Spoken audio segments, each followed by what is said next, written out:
وكل امنيات الرجاء المغربي بالتوفيق، خاصة طبعا يعني اخوي عبد المجيد الجيلاني، تحية خاصة له، تربطنا علاقة طيبة فيه بحكم كان تواجده بالكويت.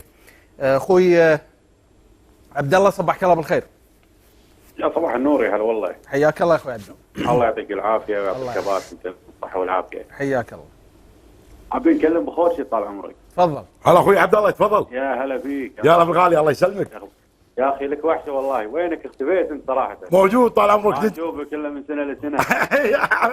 طيب فقع فقع كان سنه على خلاص. راح نتعزز شويه حتى اصلا نمل يا اخوي. تغلط اخوي احمد، دشيت حق الفيلم اخوي عبد الله. احمد عبد الله قال له احمد. ما سمعت. اي ايوه احمد تقول له احمد يا شلونك؟ ان شاء الله. قول له احمد شلونك؟ حبيبي والديك اخوي، الله يسلمك بالكور حبيبي، الله يطول عمرك. ما خليتني ما ادري الحين انتم تكلمين ابو مشعل المساء قاعد تفدون منه وقاعد تاخذون مواضيع وشغله، الحين بعرف انا الدشداشه، ليش سموها دشداشه؟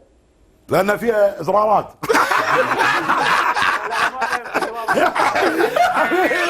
لا يعجبك، لا يعجبك ابو مشعل. كذي يعجبك الدشداشه الدش داخل.